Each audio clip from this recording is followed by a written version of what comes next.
Vriende, goeiemôre. Dit is Dinsdag 28 Oktober en ons is by Koffiekuier 986.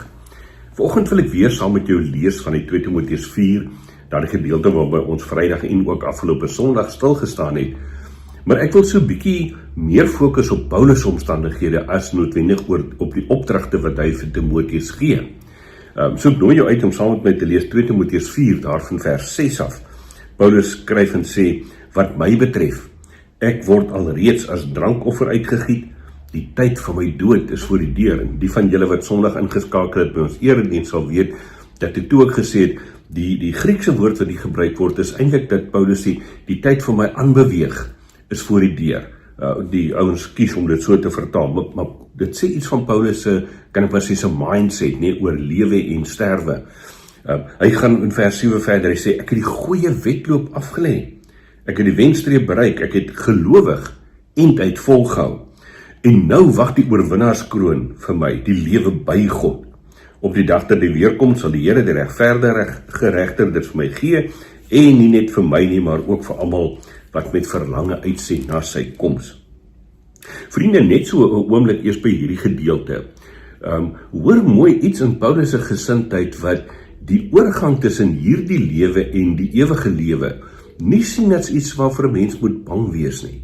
Dis asof Paulus sê, dis doodnormaal, dis 'n natuurlike proses. Ons lewe hier op aarde, ons leef voluit, ons leef vir God, ons is in hierdie wedloop, waarin ons gelowig eindtyd kan volhou, maar as die einde daarvan nader kom, dan beweeg ons oor in die volle lewe, die nuwe lewe, die ewige lewe by God, en ons hoef nie daarvoor bang te wees nie. Inteendeel, Paulus sê daar in vers 8 se tweede deel, nie, dit is die lewe waarna ons eintlik met verlange uitsien om by te wees. Nou, ek wonder baie keer of ons nie so 'n stukkie van hierdie werklikheid sukkel om te verstaan nie. Want jy kry aan die een kant baie keer mense wat so half krampagtig vashou aan hierdie lewe en ten koste van wat ook al in hierdie lewe wil bly. En aan die ander kant natuurlik kry jy mense wat net uitsien na die kom ons sê nou maar die ewige lewe, die lewe by God na die aardse lewe, dat hulle nie hier op aarde met verantwoordelikheid ook in sy teenwoordigheid leef nie. En ek dink Paulus help ons vriende om so iets van 'n balans te kry, 'n perspektief te kry om te sê, elke stukkie van my lewe, in hierdie aardse lewe, maar ook in die ewigheid, is vir God belangrik. Dit is 'n lewe voor God, dit is 'n lewe in God se teenwoordigheid.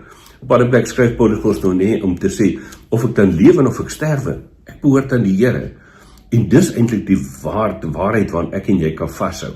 Ons behoort aan die Here. Maak nie saak hoe hierdie lewe is, waar die oorgang is, en hoe die lewe hierna gaan lyk nie. Ons weet mos nie al daai detail nie, maar ons is in God se teenwoordigheid.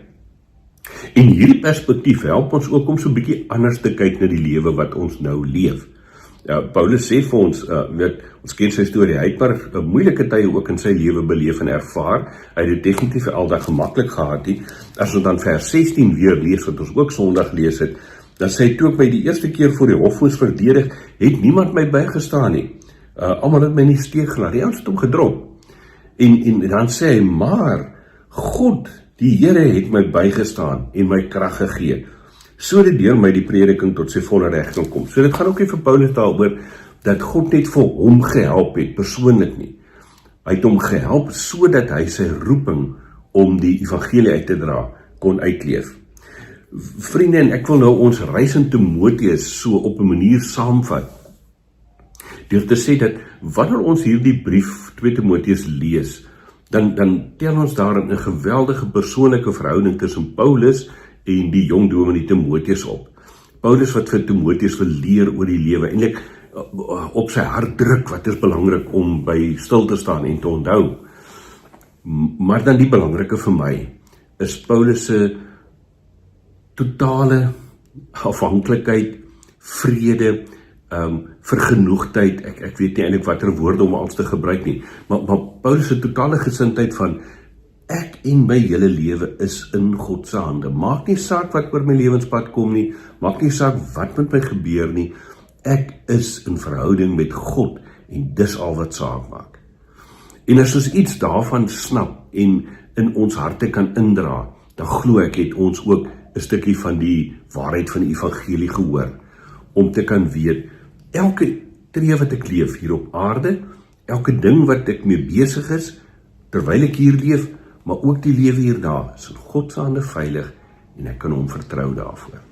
Intussen tyd, terwyl ons in hierdie wêreld is, terwyl ons in hierdie lewe is, het ons die roeping om die woord van die Here uit te dra, om in alle omstandighede, tydig en ontydig, te gaan en met ons hele lewe, nie net met ons praat nie, maar met ons hele lewe te getuig eintlik van God se teenwoordigheid in ons lewens. Kan ek weer herhaal wat ek Sondag in die erediens ook gesê het? God kom en hy vat ons net soos ons is, die Here Jesus. Maar dan werk hy met ons, dan vorm hy ons, om ons mens te maak, soos hy mense oorspronklik bedoel het om te wees. Mense wat voor hom en in sy teenwoordigheid voluit as sy kinders leef elke dag. Dis die geheim van hierdie lewe. En ja, partykeer kry ons dit reg, partykeer het ons dit 'n stuk gemaklikheid om dit so te leef, ander kere dan sukkel ons, maar ons mag die Here vertrou. Paulus sê vir ons, die Here het my bygestaan en my die krag gegee om deur al hierdie dinge te kan gaan. Vriende, mag hierdie stukkie saamkuier in Timoteus ook vir jou help in jou geloofslewe.